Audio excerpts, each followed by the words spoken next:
solid in that TVT, and he's going up against Dark, who crushed Parting. Well, actually, I wouldn't say crushed him, but the last game looked pretty rough. You know what I'm saying? Game 3 was a pretty tough game to watch if you're a Parting fan. Even game 2, I mean, Parting got a little bit far behind, and Dark just put the hammer down. The slow, slow motion hammer, but eventually it came down, and Dark just controlled that whole game. He was looking so good against Protoss. He's good against Terran as well. We're going right into pick and ban here. We do see that Overgrowth is banned this time, and actually Deadwing is going to be the third map here, but we do have King Seasonal Station and Merry-Go-Round picked once again. Yeah, I figured we'd see the Catalina ban out of Dark. We don't see too many TVZs actually nowadays in Korea. It's been like a while. We see them every now and then. The Nimbus ban is a bit odd to me. I guess if we see how Dark's playstyle, kind of fleshes itself out here, we'll figure that out. The Overgrowth ban makes sense, I feel, for Bbyong. And then, for the 3 maps we've got here, we get a pretty standard set, bit of a larger map size. And of course, only King Sejong being the 2-player map here to start things out on and set the pace. Do you think we'll see Bbyong mech here? I think it's possible on this map. I think it's definitely possible. I mean, this is a good map for it. He has shown tendencies to play this kind of build before. We didn't see it against Terran, really. I mean, I guess we saw it in the first game, but we didn't really get to see it fleshed out in a super long game. Wouldn't be surprised if he throws it out here. I'm really excited to see what Dark has to throw in here, though. That's the big thing I want to see. Yeah. Well, here we go. Going to this winners match here, the round of 16, Group A, the WECG Korea National Finals.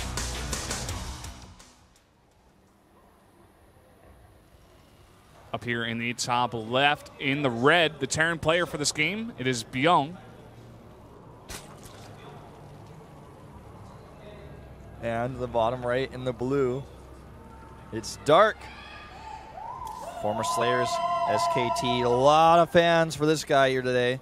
A lot of SK2 fans here in general. There are some of them right there.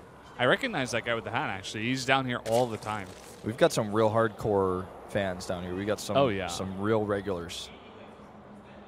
He doesn't even get the star points for the bunker anymore to get free coffee and other drinks anymore. He still comes down, man. He's just a VIP at the place already.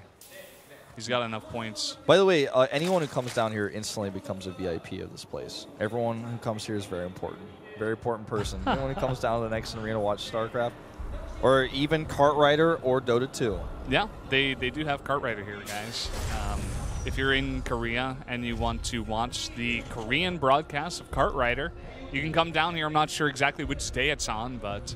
A lot of people don't know this about me, but I'm the first and only successful Kart Rider English broadcaster there's ever been. The first and only? Yep. I commentated it in WECG 2012. Didn't you do that with someone, though? Or you weren't alone? No, I did that alone. Are you serious? Yes. I was the only one to ever do that. Wow. I got to go back and watch that broadcast. I didn't know you were a pro at broadcasting. At broadcasting. At the game, I have lost to the some equivalent girls. of Bronze League, you would say, maybe? I mean, I'm actually pretty good at Mario Kart. So I would put myself, because of my racing game experience, my kiddie racing game experience, like, I put my skill around gold. You know, right. I used to play Mario Kart 6 or Mario Kart Wii, whatever you call it, at a really high level, but Diddy Kong Racing was always my passion. And when I beat when I beat Crash Team Racing on my cousin's PS1, that's when I knew I had pretty much played every kart racing game that was awesome. Also Lego Racer for N64, I beat that game too. I unlocked like the vampire guy who was really cool, really fast car. Yeah, I pretty much done it all. What other racing games? I played What Wave about Runner, for Hydro N64, Thunder, Star Wars Racer? Pod Racer? Yeah, the Pod Racer Yep, game. I beat that game too. I love that game. That game was awesome. F-Zero, I'm really good at that game. Yeah. So that's how I started my kart rider casting career, randomly at WCG. You've come a long way. Yes. So as you can see here, this Reaper is going to come up onto this little chin double jump inside. We talked about this already a lot today. That Reaper Scout's so important in all matchups to get a lot of intel. You can see that we have, again, Dark loving to get his fast gas out. Does pull out a gas actually at exactly 100. This is something the Reaper does identify. Puts one back inside. And the Reaper might get a kill here, not quite. He actually is going to have to leave here pretty soon because those queens are about to pop out. The micro of Darker is actually crazy. He did not lose one single Zergling. He made 6. They're all in the orange and yellow. They're all regenning now by this time. And the Reaper was not able to get one single point of damage there. All right, I guess I should say not even one kill. And that's pretty impressive. Yep. Pretty nicely done. Bbyong looking for an assassination attempt on these Overlords with those Marines. Doesn't find any. Overlord a bit already ahead of where he wanted to go. He's going to come in here and check the gas timing. And we do have a Starport coming up right now. I'm going to do a little switcheroo here. We could actually have some Banshees coming out. Feels so good to cast this matchup again. It was kind of missing for a while. Yeah, definitely. I mean, I love this matchup. It's one of the most fleshed out matchups. I know that Moonglade also loves it as well. I feel like it's pretty universally good. You know, so just in terms of people who are StarCraft fans, StarCraft watchers, you know, you may be Protoss, it doesn't really matter. I know when I was Protoss, I used to watch DSL all the time, and I would just love to watch TVZ, and even now. Yeah, no, TVZ I think is probably considered to be everyone's favorite match, or I would say like the most people's favorite matchup. Yeah. Actually, what's your favorite matchup while we're on this note? Do you have one? I like TBT a lot. Watching and casting, definitely a lot of fun for TBT. I like PvP as well. I like those mirror matchups. But again, just in terms of non-mirror matchups, I'd probably say TVZ, actually, even as a Protoss player. I definitely like TBT the most. Non-mirror, I would go PvT, actually, but yeah, that's how we differ. All right, here we go. You're going to see the first harassment start here. And he is committing to Cloak right now, back at home, as you guys can see. Yeah. This is not the, like, super big commitment where you go several Reapers. We've seen 2 and 3 Reaper with Heli and Harass a lot of the time. And sometimes you can kill the hatch with that once your Banshee arrives. Could still do a lot of damage to it, though. And we do see a lot of Roaches coming out because the fear of the Hellbat is strong in Dark. Wants to make sure he's safe here.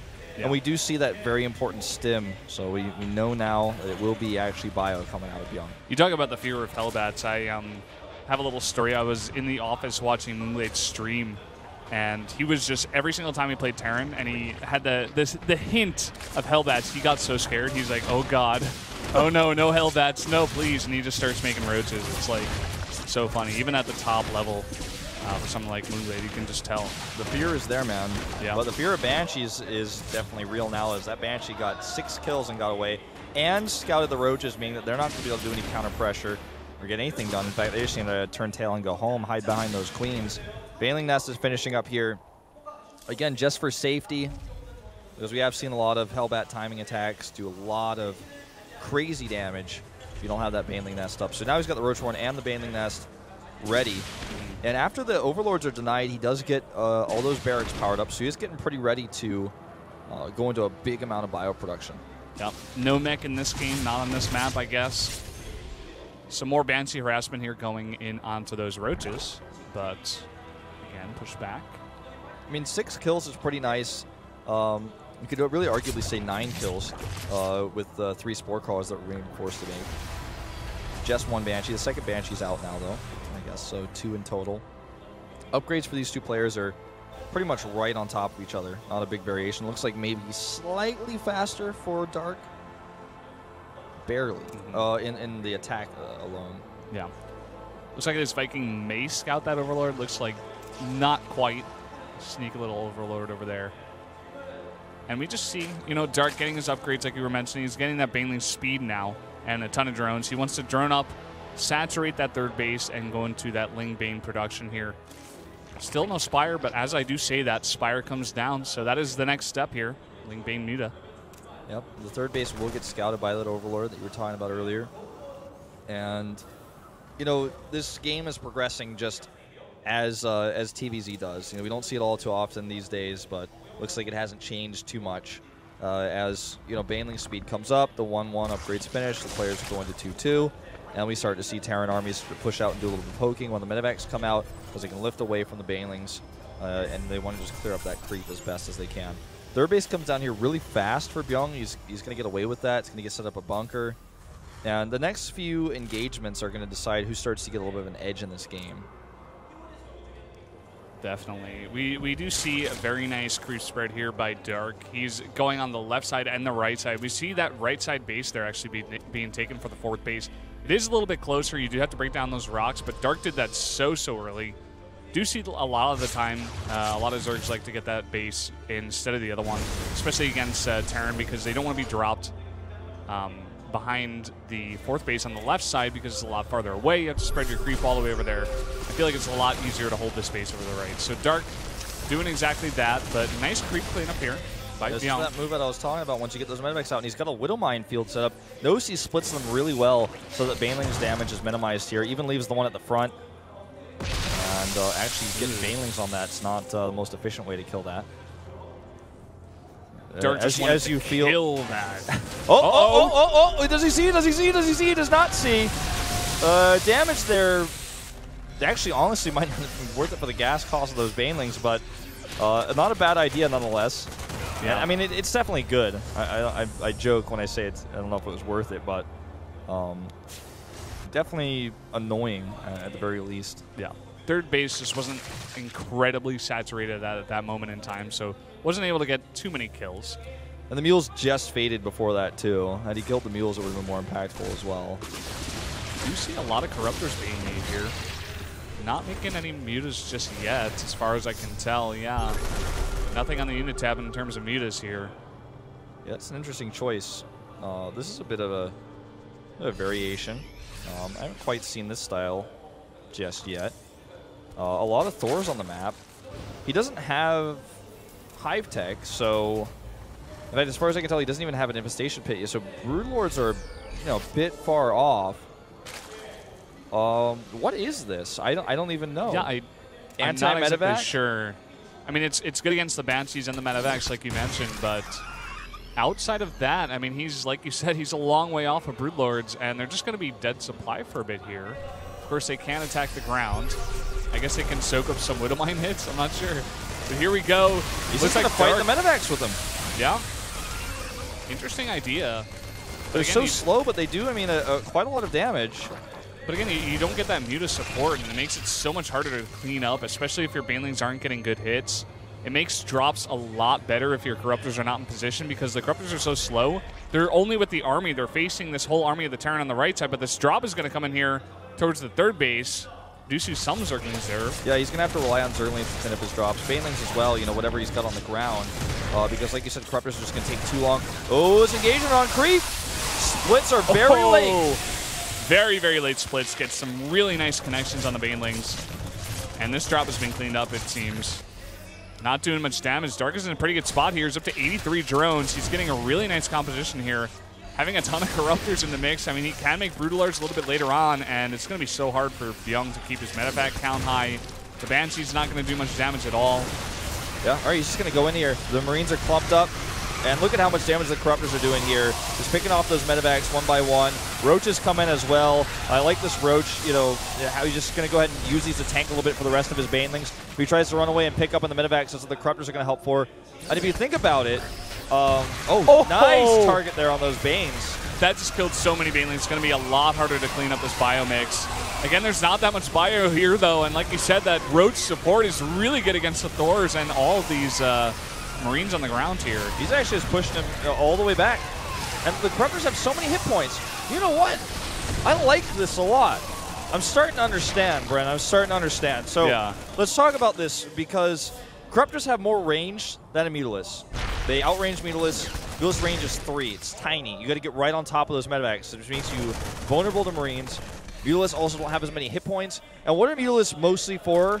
Killing medevacs. You don't really fight Marines with them all too often. Yeah, they can fight Marines, and sometimes they do. But it's really just better at cleaning up. That's what the Muta is, something that the Corruptors can't do that the Mutas can. But you know what? I like this because of what you were saying earlier. It transitions well. The Broodlords, they have extra range, and they're tankier. They can take a lot more Marine fire. And, just even on top of this hasn't been figured out just yet, but he could even be using Corruption more, like on these medevacs, and even hell, you know, on a Marine or two, I guess. Like, you could be using it on anything. He's not even using the full potential of these Corruptors right now. This is really interesting. People wanted Corruptors to be a more interesting, more viable unit for a long time, and looks like Dark is starting to figure this out at least. Yep. Nice split on the top of the ramp here, but it doesn't look like Dark cares. He's got so many Banelings running up the ramp here. Nice splits though again, but the Medivacs are being taken down here one by one. Yeah, this is, I mean, again, the entire Marine army gets crushed. Corruptors can just fly back.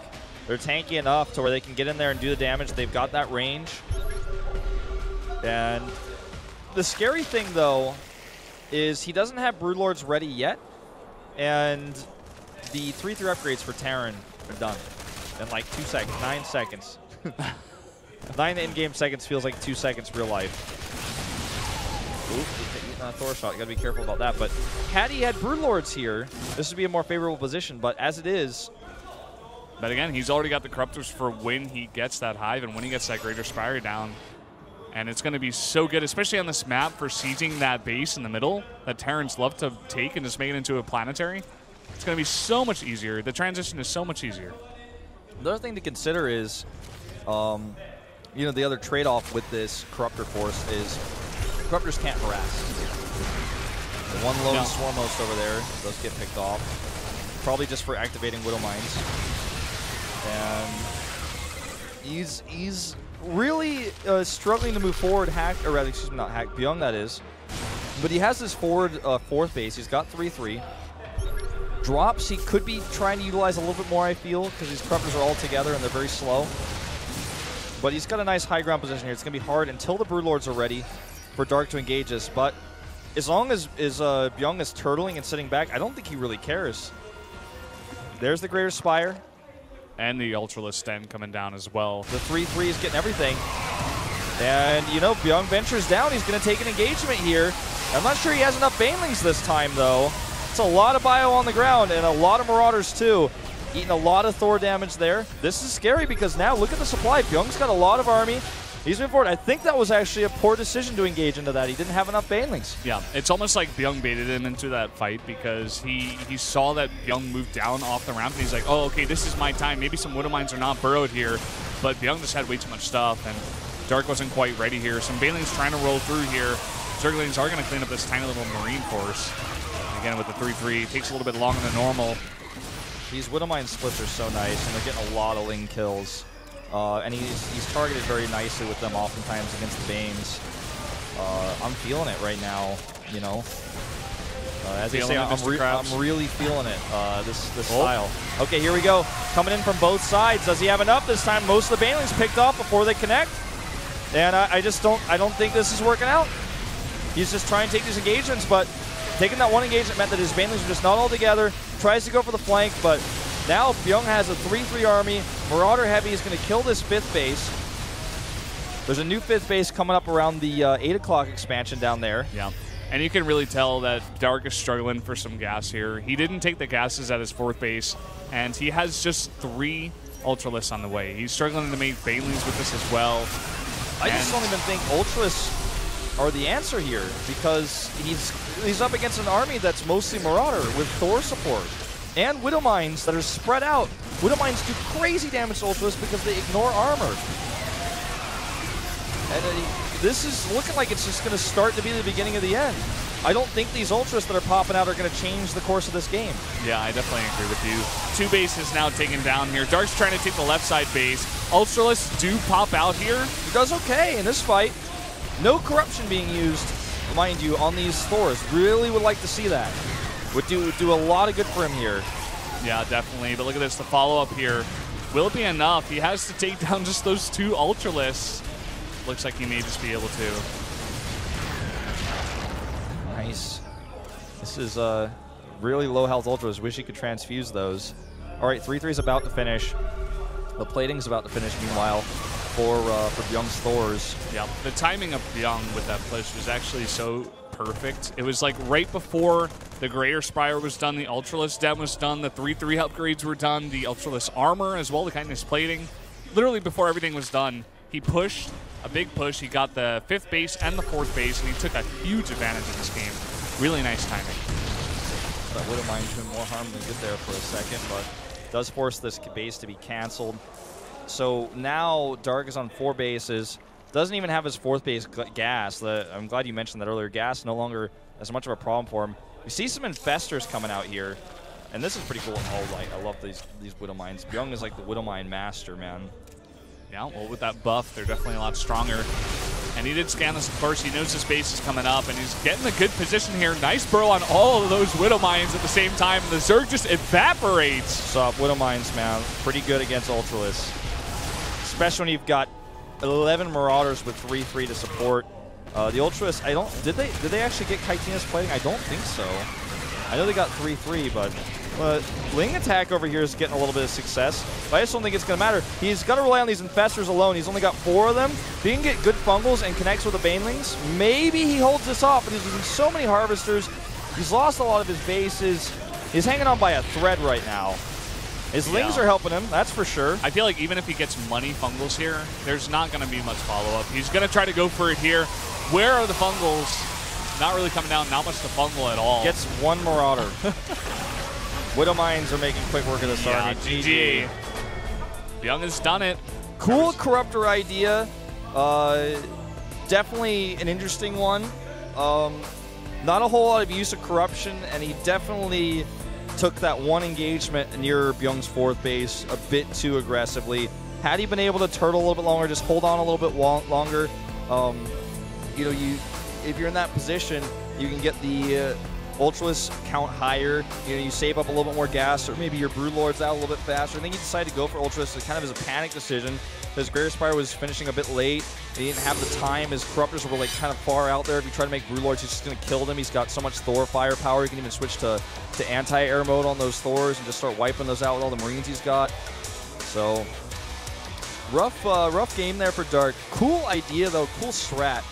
And I'm wondering if we're going to see it again here, because if he does it again, you might get to see maybe a little bit more refined version of it, or just a different scenario in general. Yeah, definitely. I was expecting Dark to do a little bit better in that game, but Bbyong, I just feel like his play was really solid, near perfection. I don't really see any big mistakes that he made in that game. Going into merry-go-round here, bit of a bigger map here, 3-player map. Let's jump into it.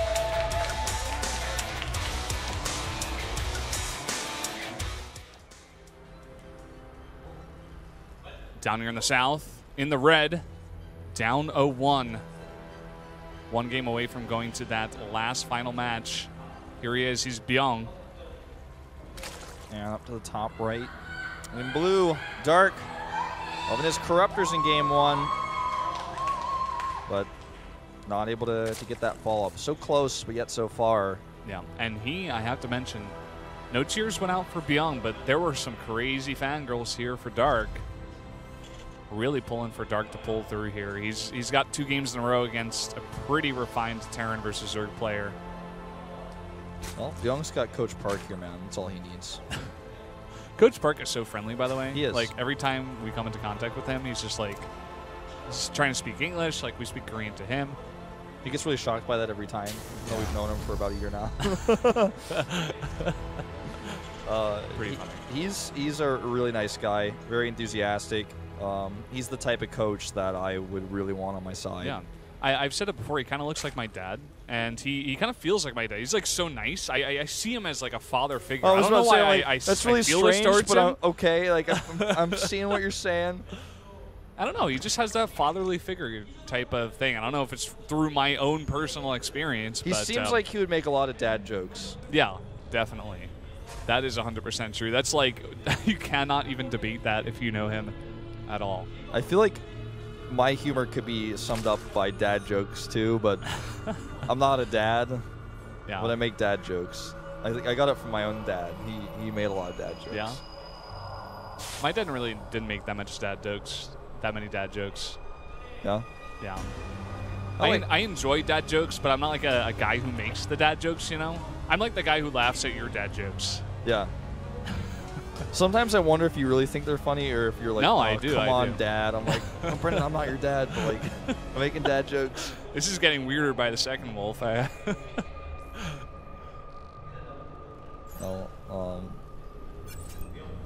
Anyways. I wanted to top that, but we're moving on. Yeah. So gas first here again for Dark. Loving that speed. Bbyong doing, you know, just standard quick Reaper into Reactor. You're going to see the factory, then the starport, probably some Banshees, second gas, maybe some Cloak, maybe we see some Mech, maybe we see some Stim. Only time will tell. That's how the matchup still goes. The only unique thing we've really seen here, these two players, I mean, style-wise, is the Corruptors, and that's what I'm waiting for. That's what I'm most excited for. Is he going to do that again? And I suppose, is Bbyong going to matter? No. We've said it time and time and again, this tournament is actually so important for Koreans. They take it super seriously. Oh, wow. Bbyong actually getting a kill there. Yeah, with the killed a Reaper, Ling and a drone. doing a lot more damage this time around. But this tournament so important for Koreans. They love WCG first, and now WECG. They love doing it, representing their country. It's a big honor, and they take it so seriously. We saw it yesterday. Players taking a long time to GG out of games because they just tried to hold on for so long because they wanted it so badly. Barely escape on that Reaper. But yeah, I mean, you're summing it up quite well. We talked about it a lot yesterday. Notice he actually stops Marine production here completely and has banked a lot of gas and has already got his second gas queued up here. I think we are going to be seeing both Banshees for sure yet again. Here come the Hellions out of that, saving his minerals for that. There's the Tech Lab. I think he's going to commit to Cloak. Could be. Worked out pretty well for him last game. Yeah. Dark over here just finishing up his speed and droning up. Nothing too out of the ordinary here. No super fast third just yet. Wouldn't be surprised to see him make it soon. There goes the drone. Right as that speed finishes is going to be pretty safe. Just got to connect that creep. Make sure you get some spores up. Just in case these Banshees come your way towards that third base. Yep, here comes that first ragtag group. 2 Hellions and a Reaper. Gonna start poking at that base. Maybe hitting some tumors. Safety Warren coming up here as well. Unless Queen's going to have a hard time laying any more tumors right now, as these guys are just waiting for it. Pretty much one-shot tumor, especially once these other Hellions join up. He's going to have no problem doing that. Yeah. Reaper actually might sneak in here. Look at this. Oh, 2 Lings waiting, but I think he could get in the main. Yeah. Oh, no lair. That's exactly what he wanted to see. And doesn't see much else. Just going to sacrifice the Reaper. Well, what he does see is there's no gas on the main, the second gas, but he doesn't know. I mean, it's a possibility there's a lair at the natural. There's also the possibility of a second gas, you know, being like we actually have in this game at the natural. But get some good information with this Reaper nonetheless. It's not going to play too much of a role in the rest of this game.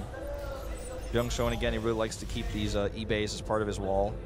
Can actually cost you games if there's a bust, but they also have a lot of hit points, so it's the trade-off there. They're also really big and good at walling. Look at this timing, man. Look at that Cloak finishing right when he arrives. Yeah, really nicely done here. Going to pick up 2 kills. Spore Crawler's, though, already in place here. He is going to be able to cloak on the edge here outside of the range of that Spore Crawler and just pick off some of these drones here. Very, very annoying for Dark to deal with at this moment in time. Yeah, in fact, look at Bbyong is actually ahead in Harvesters right now. Because he made so many roaches just out of safety. And they do poke around a little bit, but that second Banshee's ready. This is kind of a repeat of last game. With the way the rush doesn't work on this map, you know, the roaches can get over there, but there's a wall set up. The second Banshee comes out, you gotta leave. Banshee might get 1 kill, maybe 2 at the most on these roaches. Kind of annoying. But that's why the Banshee's here, for that extra flexibility. The harassment, forcing the Spore Crawlers. Getting kills is kind of like a bonus. Like if you get like 6 to 9 kills with your Banshee, it's like, whoa, that went like way better than I expected. I just wanted him to make Spore Crawlers. I want to help clean up his creep tumors. If he's taking a really greedy third, maybe I can actually kill that with my Hellions and my Reaper. I'm going to be able to kill any roaches that come my way. It's just a great opener. Definitely is. Beyond, rather Dark, totally ready over there. He's got 3 Queens at the third plus and Overseer. No problems there. We do see Bbyong transitioning nicely into that third base. Gets all the barracks up there. He's going to power up hard here. Get his production going. The base of Dark, just getting that baneling speed, the road speed as well. So Bbyong, sorry to cut you off there. I was just going to say, Bbyong takes this approach of taking a fast third rather than taking a fast attack. A lot of Terran players would gear up to push out before moving their third base over, but he likes to take it, get his Widow Mine count up before he moves out. Yeah, Bbyong, the king of Widow Mines. Just 2 so far. He also delays his medevacs a little bit with this type of play. He's committing all the way to 2 Banshees in the cloak, obviously taking a lot of gas. Upgrades again, slightly ahead for Dark. But as we go to the late game, obviously the Terran's going to get his 3-3 first because hives are really expensive. Yeah, they are. And we see a big committal to actually Roaches in this mix once again, even making more than he had in the last game. He's going up to nearly 20, I think. Yeah, about 20. Again, just going to be really solid units, a bit more beefy than just your standard Ling Bane. Going to help out. To give us perspective on how long it takes to make a Zerg 3-3, imagine like if you were a Protoss player, if you had to like make your Templar Archives or like a Fleet Beacon before you could make 3-3. So that's a lot of Banelings, and they're hidden. Yeah, I don't know what he's got planned with this exactly. I think he's just going to try to sweep around this army, maybe do a bit of a flank. Unfortunately, his Queen got a bit too far ahead there. Let's see what he gets done with these Banshees, or rather these Banelings. He may be able to actually come behind and trap this Bio army with the Roaches over here. He's actually just going to go for a counterattack instead. Did not expect this, and I don't think Bbyong did either. Banelings break down that wall, and his upgrades are actually exposed here. Yeah, could go for the engineering base. Wants to get some damage done. Some Banes do a lot of damage there at the third base. All these SCVs really in danger here. Roaches at the top of the ramp here, going to kill all those SCVs, doing so much damage. Where is the army of Bbyong? It just gets back home now. Yep, and he's just going to pick off some of these units as they come out of these barracks. We'll actually be able to pick off some SCVs or anything that comes close, really. Going to lose all these Roaches, but more reinforcements are coming down to the third base. And I think he's just going to go over here and hit it. This time getting a lot of damage done, way more than the last game, plus the damage he already did there earlier. Even Ling's coming over here to join the fight. And finally it gets cleaned up here. But again, a lot of damage done. But scary part, can he hold the counterattack? Look at the army supply, 65, 70. Look at the army. I mean, the supply in general, he's way up in supply. And now he's got 2-2 nearly finished, much further ahead. So the counterattack is scary because he's got medevacs out now too, and all those Widow Mines he can work with, plus the Banshees and even a Thor. So if Bbyong decides to counterattack right now, he could maybe kill that fourth base. Yeah, looks like he's moving out on the map here. But he's not grouping up his entire army just yet, not taking all the Widow Mines with him, not taking the Thor.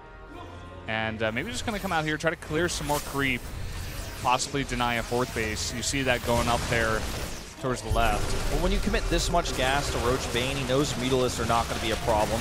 Trying to bait into those Widow Mines did not work out for him.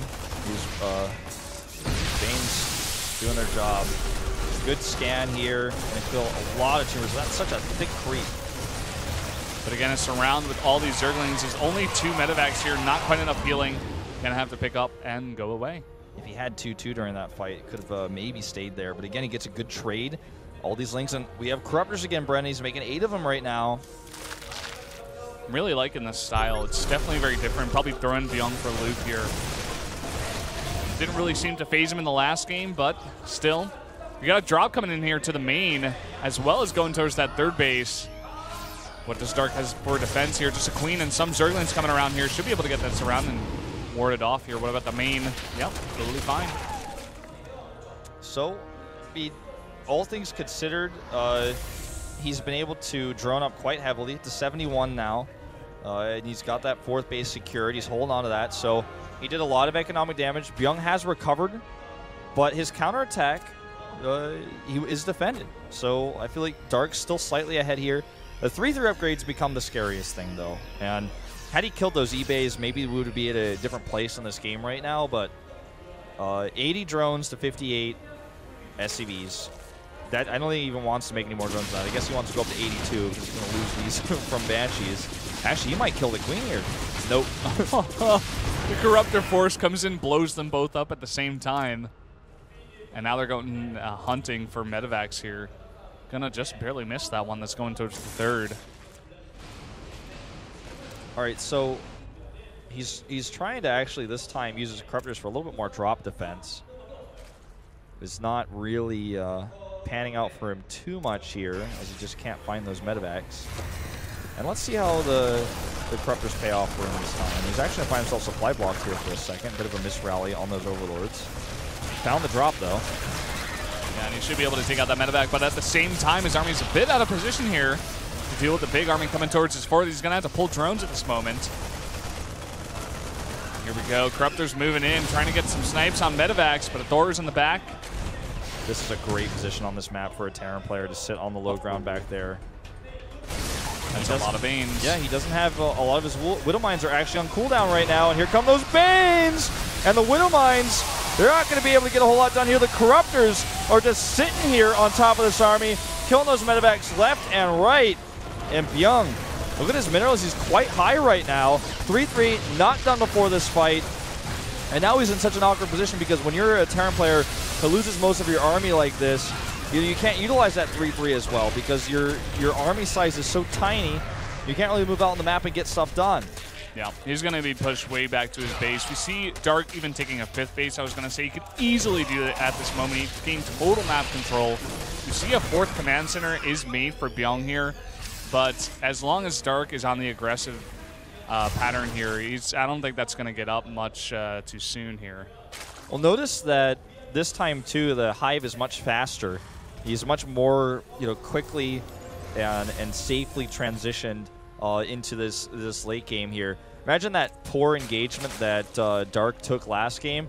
It's almost like at that moment, this time he took a victorious engagement, was able to crush that army at around the same time. So you can see how this really fleshes out when you're ahead as a Zerg player, having these Corruptors, having that faster Hive tech. I'm going to go ahead and tank these Widow Mines. Try to roll in here and get some economic damage done. Not too much happening, though. Yeah, but again, a follow-up attack here. Look at all of those Lings coming in with the Widow Mines on cooldown. Gonna swarm in here and surround all the Terran coming in here. The Bane's trying to get some good hits. Really nice splitting here out of Bbyong, but again, just so much Zerg pouring through. He's just crushing this. He's not even using Contaminate again on those medevacs. Could be. It just doesn't matter. He's gonna kill his CC. Corruptor's pretty good at that too. The SCVs are just spending money here. I don't even think. Can he save this? I don't think so. He's trying to make it work with the really trying. Group, but Corruptor swarming in here. Almost get those medevacs down as well. He's going to be able to take out that 3rd CC, go over there to the 4th, possibly take out the planetary. Well, what I will take away from this series, no matter what, is Corruptors are more viable than they seem.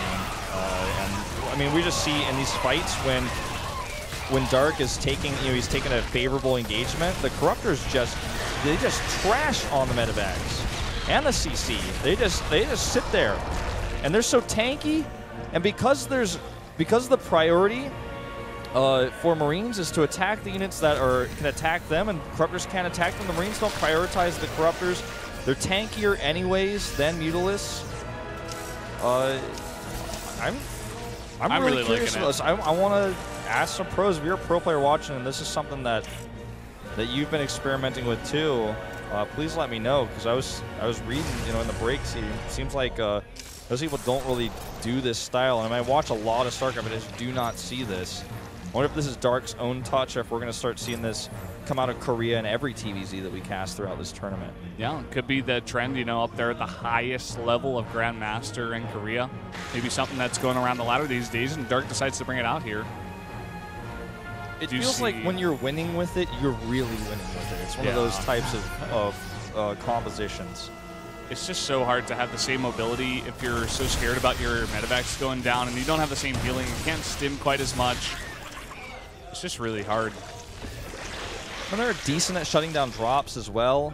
They transition well into Broodlords, which we don't see here again because there's just been such a large Thor count. And with a lot of Widow Mines, sometimes, especially with that Burrow upgrade, you could just get underneath the Broodlords. Oopsie daisy. He corrupted that. Of all the things to corrupt. Gonna lose a queen here. Maybe? No. Survives. You spoke too soon. Look at these Corruptors. They got so much range. You gotta be careful at the Thor shots, but they regen pretty quickly. You got queens to transfuse at the back there. And this is that moment when 3-3 finishes for Zerg. He's got Kaitina's plating too. And not the best engagement there, but now he's going to go for the full engagement. So many Ultras to support this. The Corruptors as well. Those Medivacs are not going to get anything done here. It's just a slaughter. He's got a big force of Marines in the back here, and there's not that many Banelings left over. But look at the supplies right now. A huge remax out of Dark. He's basically going to clean this up here. This is eventually going to run out of room to run. Corrupt the Marines. Do it. One Ultralist getting to work there on the third base. And just nothing to defend He's anymore for scanning Dark. bases now. GG. I want to know how much of an economy he had to do this on. I'm liking this Corruptor style. I don't know if it's 100% viable, but it's looking good. Well, when you're ahead, it works, man. Yeah, when you're using it successfully against a guy like Bbyong, it's hard to say it's not successful. Or viable, rather. Coach coming in here to talk to Dark and say, you played really well this game, just do that again, I guess. We're going to be going to Deadwing, I believe, for the third map. Is that correct? Because I remember we had Overgrowth banned against Yeah, I think Dark. you're right. I think you're right. Yeah, and Nimbus was banned and Foxtrot was banned. Yeah, you're right. It's going to be Deadwing. So a bit of a bigger map here. Well, this is, I'm just thinking to myself, you know, what is Bbyong going to do now? Because we've seen Dark do the same style twice. Deadwing's a big map. You know, Banshee play worked out for him pretty well in the early game. Took some poor engagement, some really missplitting. Actually, the one thing I would say about Bbyong in this series is he's had a bit of trouble with his Marine splitting sometimes. There have been some really nice Baneling connects. Yeah. It's definitely true. It's something he's definitely going to have to work on going into Game 3 here. All right, guys. The winner of this gets out of the group in first place. Very important set here on Deadwing. We're in the round of 16, Group A for WECG Korea National Finals. Down here in the bottom right in the red, it is the Terran player Bbyong, part of CJ Antis. Guitar pick logo. And up to the top left in blue, former Slayers. It's a great up-and-coming Zerg player for SK Telecom. It's Dark. Very audible fangirls. I hope you guys can hear that. There's actually like a lot of fangirls on the other side for Bbyong as well. There's not as loud. Vocal. I want to see Coach Park come out and scream like a fangirl when Bbyong is announced. All right, so on this map, it cross spawns. Probably in for a long one. Don't know what sort of style we're going to see from Bbyong yet. I would expect that on this map, mech not the greatest opening. He is going to CC first here too, actually. Let's wait and see, because Bbyong mechs versus Protoss. So, you know, sometimes the things that you don't expect him to mech against, he does. He just does what people don't expect him to do. Of course, we do see the hatchery first here for Dark. On a map this big, even if they are vertical, I feel like it's pretty viable even to just go for that town hall first, get it down there as early as possible. Of course, with this, we're not going to see the Reapers coming out. And so it's going to be a little bit harder for Bbyong to get that scouting information down here of exactly where Dark is. Of course, he can send out that SCV instead. Looks like that might be the lucky guy. Or actually, probably just making the barracks. Yeah. I don't think we're going to see a scout for a while, just simply because he really just wants to power up to get that second barracks out, be safe here. He's actually going to get gas first. Wow. He's really confident on this larger map that Dark is not going to be aggressive early. For the first time, actually, looks like we have pool before gas. So let's get those queens out early. Let's see. Dark wants to play this one, man. Lingbane Corruptor, maybe. Yeah, I would actually expect it. The way it's been working for him, I mean, even in that first game, like we said, he just didn't take the right engagements. He wasn't really using it to his advantage. And he really fine-tuned that going into the second game. And we saw it come into fruition. He was able to take that game down. One thing I want to say about it is it's a comp that also, in my opinion, you know, we've only seen 2 games of it, but what I feel like one of the biggest strengths of it is not really even necessarily the zoning, the extra damage, the tankiness of the corruptors, is you just don't lose them. I mean, how many corruptors did he really lose? That means that he saves a lot of gas, because when you go mutas, inevitably you're going to lose a lot of them. They're really expensive, they're fragile, they don't, you know, they don't have a lot of hit points, and they don't really get a whole lot of done combat-wise for you in a fight. Yeah. So you save all that gas with those long-term. He like makes like 8 corruptors to 10 corruptors, and that's all he needs for basically the whole game. That's a ton of extra gas he can use for banelings. It's the reason why in the King Sejong Station game he didn't take those gases at his 4th base, because he just didn't need them. He wasn't continuously making those mutas.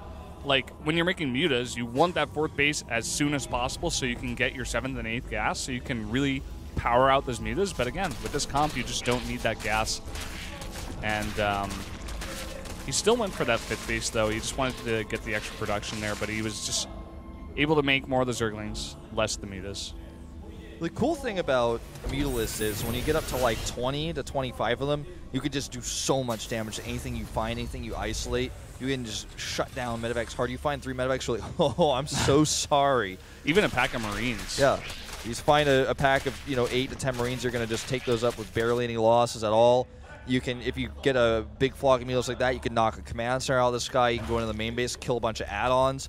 It's really scary, but it's really expensive. And if you have 25 Mutalists, that's so much gas, 2,500 gas not spent in your ground army, not spent in your banelings, not spent in your upgrades, not spent in your tech, your ultralists. Yeah. So. And one thing I found funny about the King Sejong Station game is that even with all that extra gas, he wasn't really able to make that hive transition too fast. I feel like Bbyong was just putting on a little bit more pressure on that King Sejong Station game. You know, it wasn't as far away going from his 4th base in the middle of the map to the 4th base of Dark, so I guess he was able to be a little bit more aggressive compared to the merry-go-round game. So, you know, maybe on a bigger map like this, Dark is going to be even in a better position because he's just going to be able to be defensive, get that quicker hive with all that gas, and just get those 3-3 upgrades to match Bbyong. Unless Bbyong goes like some kind of really aggressive style here, I feel like it's going to work out for Dark in this one. Even further theory crafting about this, Corruptors, you know, just watching these past 2 games, do struggle sometimes to actually chase those Medivacs down when he's on the retreat, because they're a bit slower than Mutalists. Whereas if you mess up an engagement, lose all your Marines, you're going to lose all your Medivacs versus Mutalists pretty much every time if you don't have anything nearby. That's just another thing to think about.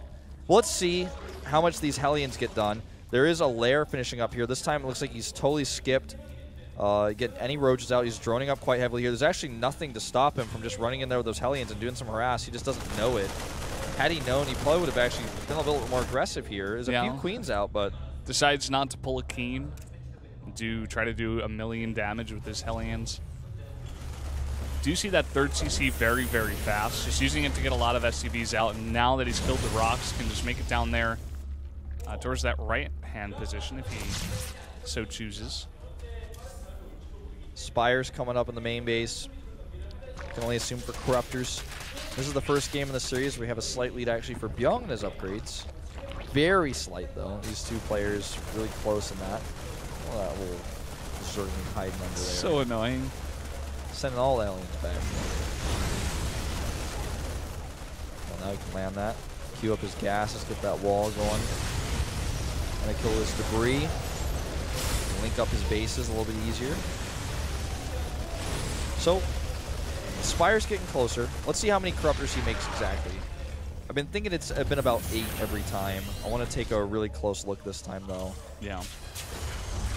Maybe he makes Muse this time, too. Yeah, I was about to say, like, I wonder if he does go for Corruptors, because on a huge map like this, having the mobility of the mutas may be better. You can definitely harass a little bit better, especially as you get that high number of mutas, especially with the extra gas that you can have with a lot safer bases so far away from your opponent. Yeah, he's going to have a big bank of gas, actually. I feel like... Yeah. Okay. We called it, man. Whoa. On point today, man. Did it, Reddit. Well, only 4 for now. Yeah, he had a bit of a mineral problem. He had the gas without the mineral suspended because he just made a big swell of Zerglings. And I guess he's just going to get those upgrades out first, +1 for air, 2 more banelings. The small Mutalist count will shut down drops, and it may actually mislead Bbyong. Oh, Mutalist if you're misleading your opponent to going Mulas, but you're going Corruptors, is not like the scariest thing for a Terran. It's like, oh god, I wish he knew. I knew I was going Corruptors. That changes everything. But he's making 7 more. He is going to be doing Mulas this time, switching it up. But again, he got a big supply block there. He was stuck at 110 for a long time, and now if he wants to engage this fight, he has 4 mutas instead of possibly 11. And seems like Bbyong's still a little bit scared to engage on that giant patch of creep, you know, and rightly so. He's going to just back off for now. Baneling count's getting pretty high up here to join the mulas. 15 drones on the way, up to 81. He loves hovering about 82 drones on his 4 bases. This is the thing that mulas cannot do, or that the Corruptors cannot do. That mobility on a big map like this to be able to pick units off like this. Look at how big of an army supply Bbyong has right now, and even the supply lead he has. He's got a great amount of SCVs. It's just such a scary thing as a Terran player to be cross spawns on this map because it's hard to be aggressive. And ask any Terran player. It's if you're not attacking the whole game, if you're not being aggressive the whole game in any matchup. I guess except TVT in some cases, your opponent's going to win out in the late game. He's going to get ahead of you. He's going to be greedy. So you always have to be attacking. You always have to be pressuring. You've got to be clearing up the creep. Oh, look at a lone survivor Zerling. Not going to even fill out to survive. That guy to tell the tale.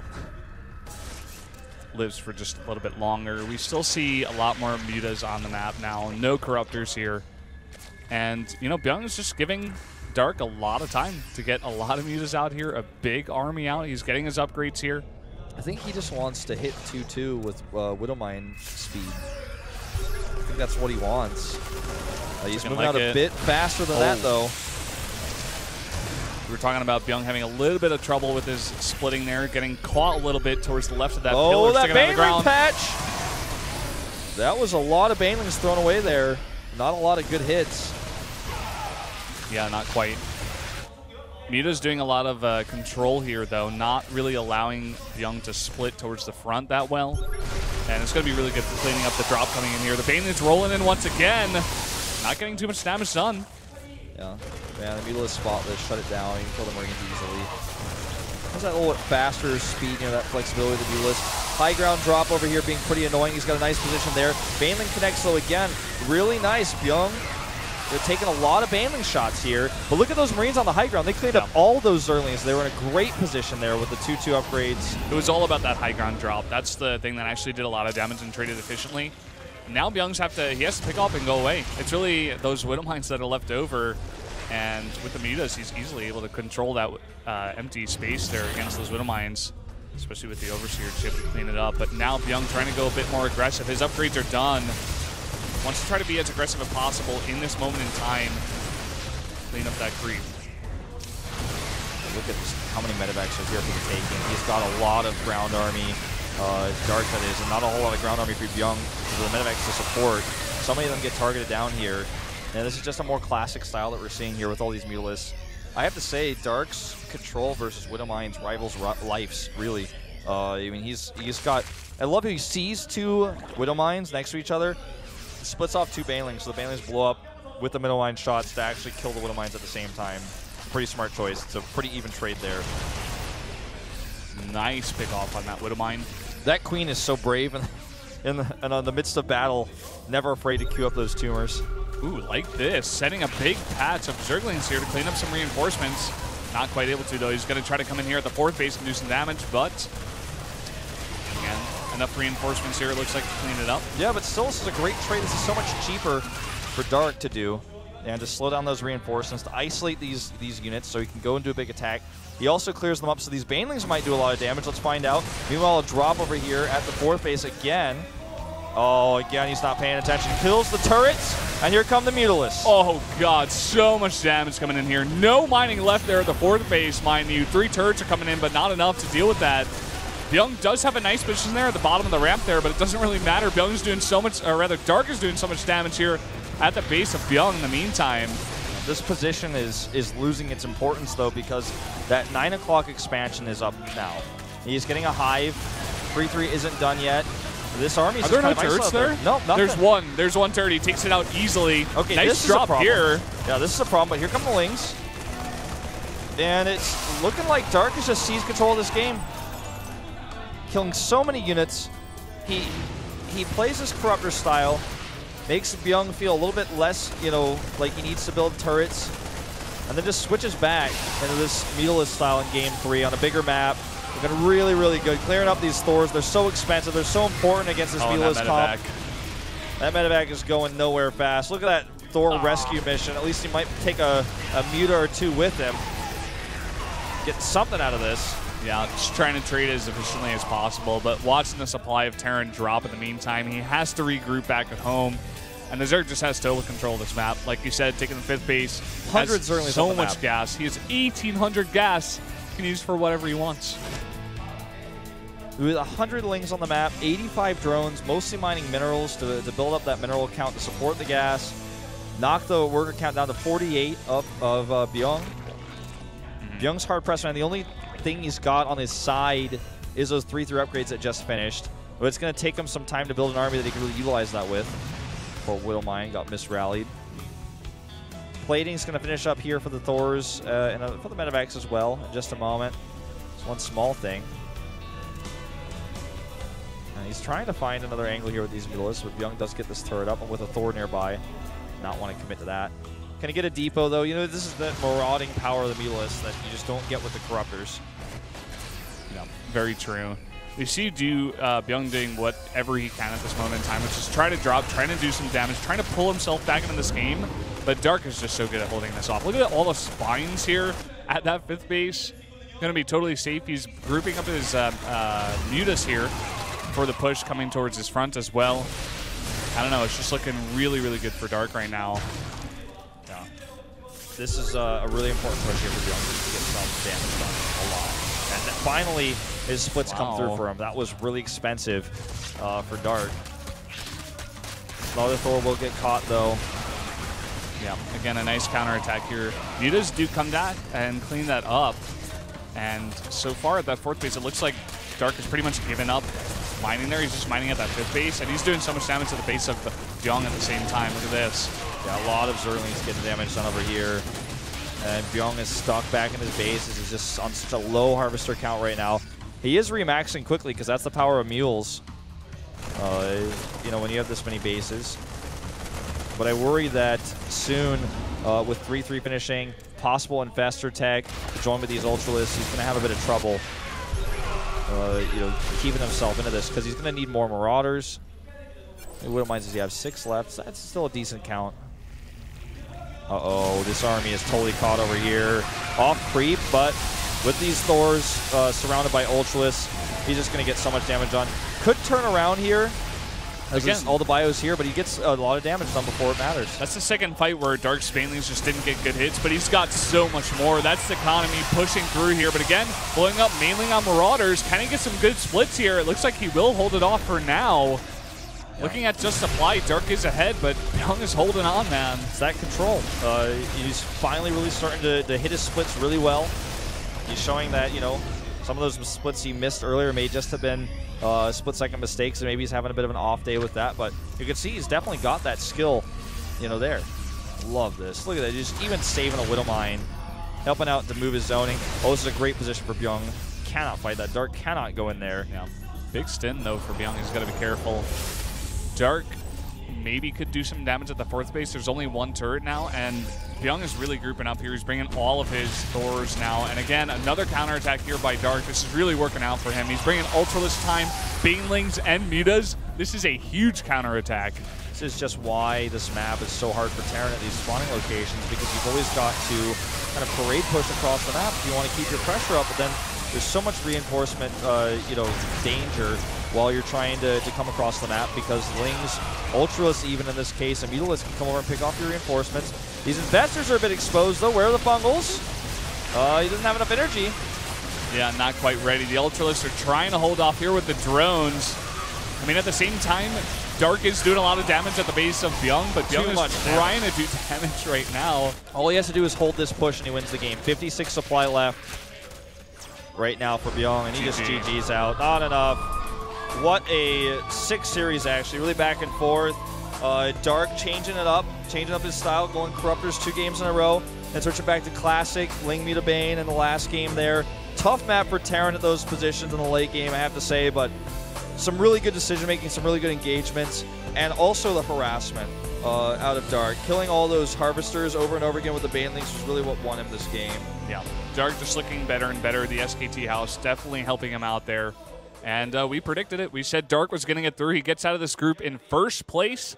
Bbyong will have to play another game here against either Parting or Hack. That will be the losers match that we are going to have up next, guys. So stay tuned for that one. Yeah. So we got 2 best-of-3s left for this week. And Parting versus Hack, definitely going to be a fun one. I think everyone favors Parting here, but know that Hack has been known for in the past this matchup being a really strong matchup for him. I don't think Parting's having an off day per se. Dark just kind of caught him a bit off guard. So it was a bit of a funny series that we saw in that PVZ, and I don't think it's really indicative of Parting's condition today. Dark's just looking really good. Yeah, we predicted him to win that one. You predicted him to get out first in this group. You were right in that fact. And I'm just curious who the next guy is going to be here. Byung's looking good today. I feel like he could definitely take that second place spot, but Parting or even Hack could definitely threaten that spot. Absolutely. So I believe we're going to have a commercial break, although it has taken a bit longer than normal to go into that. So I'm not sure if we're going to have a bit of a change up here. Okay, nope, we're having a break. We'll be right back.